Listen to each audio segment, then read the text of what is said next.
15 years, the world will spend $3 trillion on buying new aircraft. And the leadership of your country want to have part of that.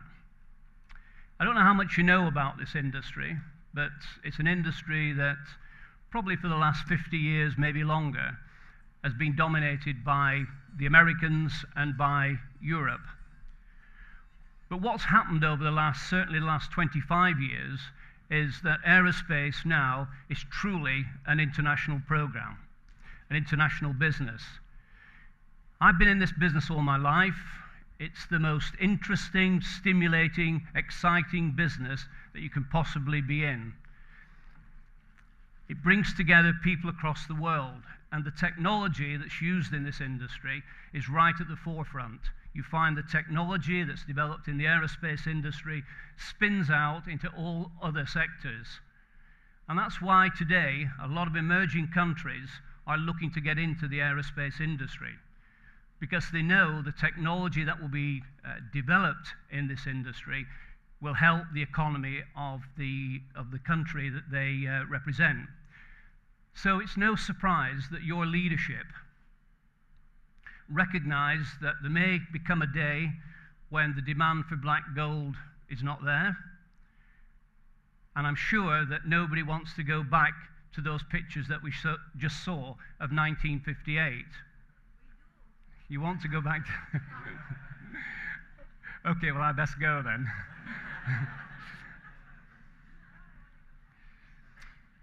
So, part of the great plan that your great leaders have for this country is to become a major player in the aerospace industry. And 2008, I'm working in the United Kingdom, developing my own business, trying to internationalize it because it's an international business, as I've already said, and I get a call to come and meet some people in Singapore. I thought, wonderful, this is international business. So I arrive in Singapore and I meet some people from Mubadala.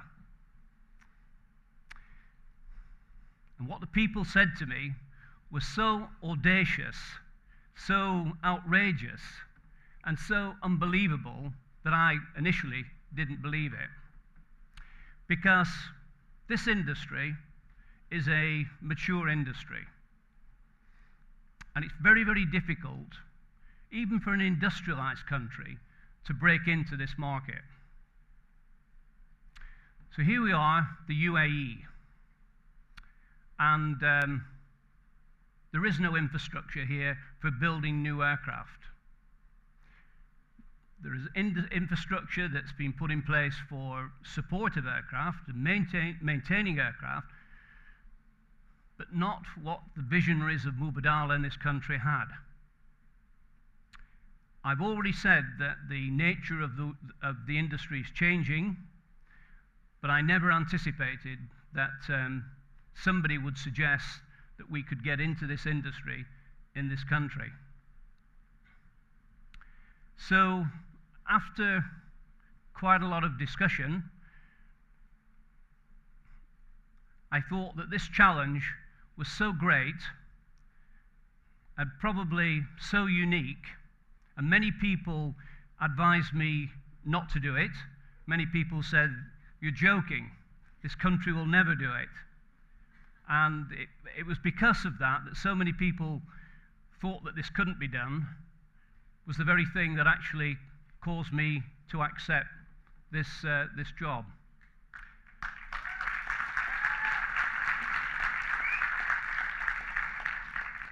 So the scale of the vision that the leadership of your country and Mubadala had was not simply to be just another aerostructures company.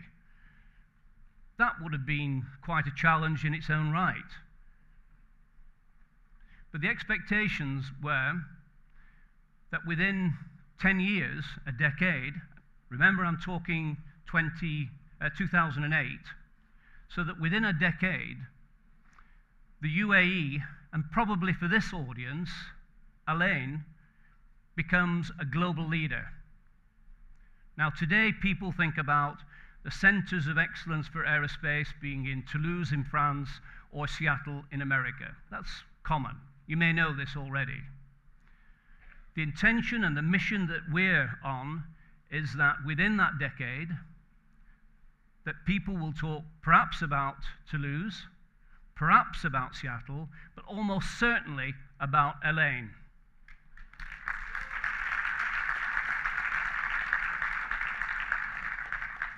Now that is the scale of the challenge. So 2008, September 2008, I closed my operations down in the UK and I come here. And there's some pre-work being done by the team in Mubadala. But I pick up that pre-work and start to build a team. And what do I find? The world is full of people like me. There are people who are really ambitious to bring all their experience that has been generated over the years and to bring it here and apply it. To take all the things that they've seen in the companies, whether they work for Boeing or Airbus or other people, and to bring all that and to create something here that is unique. And I like to say that we want to be in Strata, because that's the name of the business that we have. In Strata, we want to be the Toyota of the aerospace industry. We want to be the game changers. We want to find ways of doing things that nobody's done in this industry before. As I already said, it's a mature industry, and that really has not allowed a lot of competition. Yes, there's been improvements, but I would say to you in this room today, the last major breakthrough in the aerospace industry was in 1942. And of course, that was the jet engine. Since then, everything has been iterative. Now, the opportunity here in this country for you, for young people here who are still in university looking for a future, is to be part of that transformation of how we build these products for the future. As I've already said, $3 trillion of business is available for us if we can actually achieve the vision that we've got. So I've spoken about September 2008. So what have we done since? Well, a year before I started, we put a team together, and this is what the site where Strata is now looked in September 2009. We broke ground in 2009. Now, the significance of what I'm going to tell you now is that in general, a new generation of aircraft is launched about every decade, something like that these days.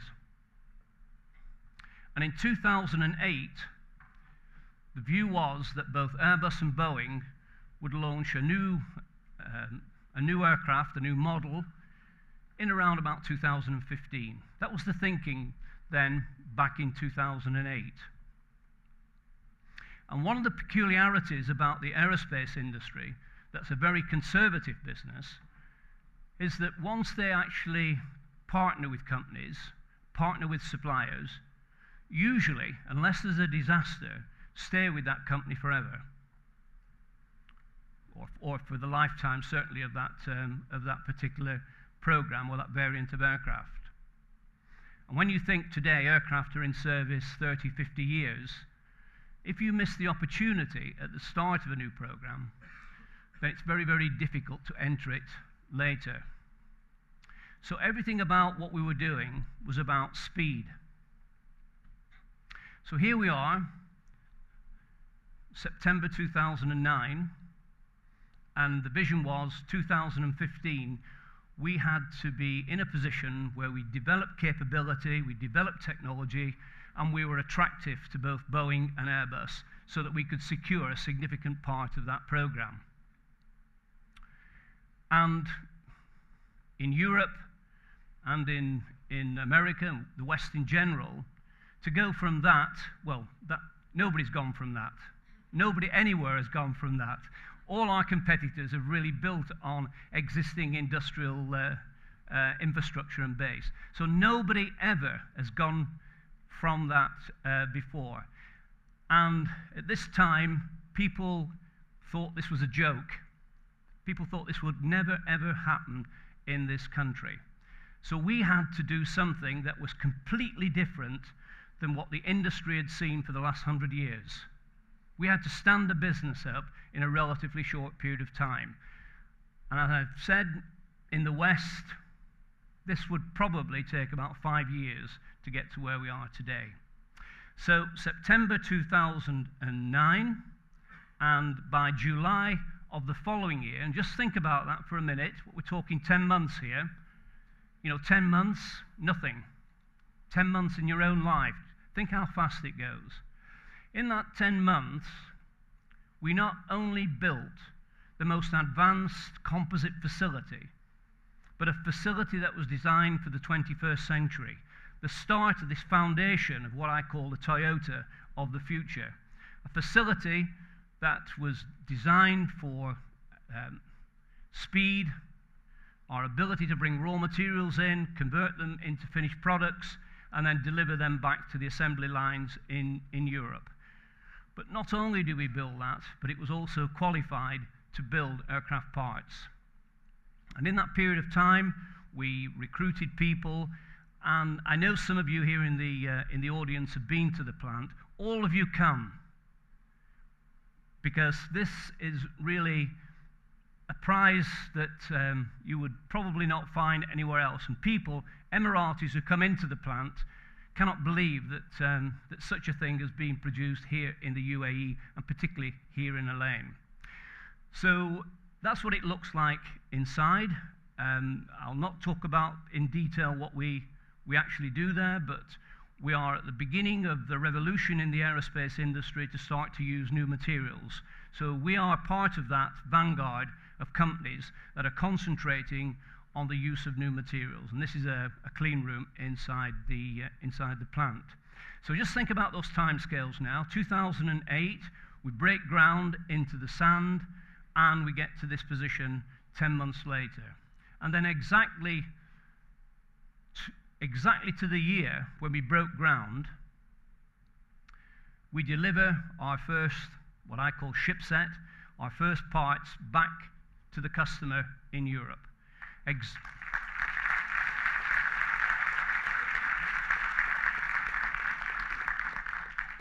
Exactly as we promised.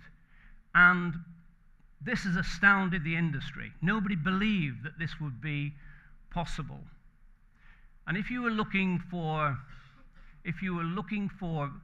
paradigms, if you were looking for things that should mark the UAE, should mark Abu Dhabi, should mark Al-Ain, look at that. That would not be done anywhere else in the world. Now, we have taken this work out of Europe, and today I'm very pleased to tell you that we are the only people in the world that can produce this range of products. They fit on the wing.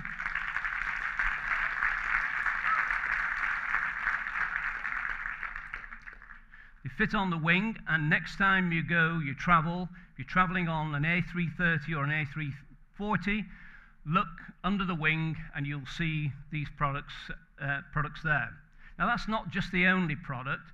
We are progressively bringing in a significant number of these products. We've currently now got production lines running of 4 different types of advanced products, and we'll progressively build that up by the end of next year to something like about 12 of these products. We've got a very clear strategy that's the envy of the industry. We want to be the global leaders in the way that we produce wings, and we produce what I call the empennage, the back of the aircraft, and that's where we want to be focused for the future. And we did this with extraordinary people, very, very special people, dedicated people who, against all the odds, and again setting up an industry here where there was no model to follow in the past. Simply things like getting licenses, things like running power to the plant. All those things were brand new, and sheer determination, sheer dedication, 16-hour days for a long time have got us to this position.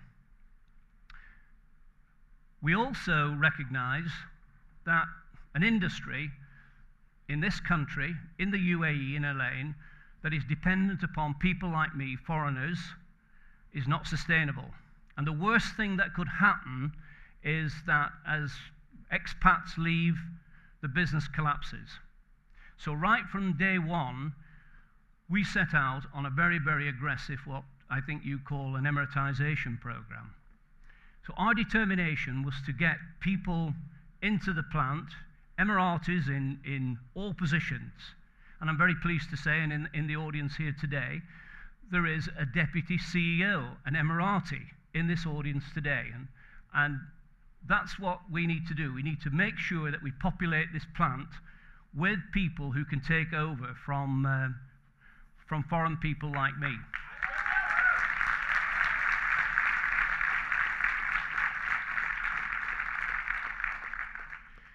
So today, as was said, we've got 400 people. 31% of those are Emiratis. Over 100 of those are male and female young Emiratis that we are training up to be apprentices. So they come in with no skills, all they come in is with their ambition, their vision, and their education. And we invest in them to make them a world-class workforce. By the end of the year, we'll have grown to over 500 people, and again, constantly, even though the numbers are going up, constantly growing in terms of the amount of Emiratis in the business. Now, some Emiratis, and there may be some in this room today, don't need to come in and go through either an engineering training or an apprenticeship training. You come into the business with the skills that you've got, they're transferable. So if you're in HR or IT or finance, in another sector, all those are transferable skills, and you can come into our business and you can start to be part of what I think is this amazing journey that we are on. Because there was so much cynicism about whether we would be able to do this or not, what I've noticed is that a week doesn't go by that we don't get some senior figure coming to the site because he cannot believe it. He cannot believe in this period of time we could go from nothing to where we are today. And with that, thankfully, is coming opportunities for more and more business. So this is not the end of the story. We've currently got a very special plant. It's a large plant, but all the space that we've got and all the capacity we've got is now sold out. So over the next 2 years, we will fill that capacity. And we will continue to grow the workforce. We want to be better than 50% of our workforce. 750 is where we are today, but I can see opportunities for being well over 1,000. So the scale of opportunity, and particularly for you young Emiratis in here who are wondering what you want to do in terms of your career, forget working for the state, forget work as civil servant. Those are boring jobs.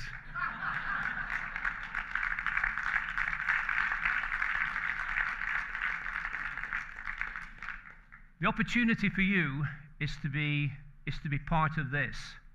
This is a real opportunity here that your leadership has chosen Alain for the reasons that were explained by the previous speakers, that the intention is to make Alain a central place, a growth place.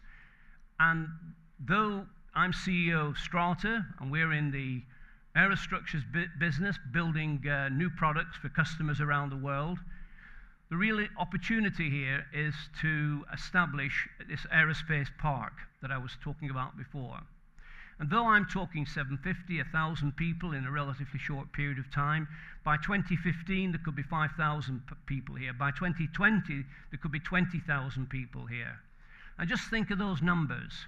And just think if we can get better than 50% by you coming and joining this transformation in this global industry. It's an enormous opportunity. Now, it's not without its challenges. As I've already said, unless we can get sufficient Emiratis with the right skills in this business, all this will go. in my view, it is not sustainable. We cannot have a business where you are constantly dependent upon foreign people, because there will be a turnover in those foreign people. People generally go back from where they've come from. Some people stay, I know, but the majority will go back. So we've got to race against time here in the way I was talking about before, about building the plant, getting established, and starting to build a global reputation like we have now. The race against time is to get young people in this room who want to be part of this, who've got the ambition, the drive, and want to learn the skills and want to become global leaders in this very, very exciting business. And that's the challenge. If we can't do it, then we might survive. We might just be what I call a Me Too business, just like anything else you find in Europe. The real goal, and it's a window of opportunity that won't come again, I don't think. The real opportunity is that this country could become a major global leader within a decade if we apply ourselves to it now. Now, everything we've done so far has largely been with our own resources within Mubadala and within Strata.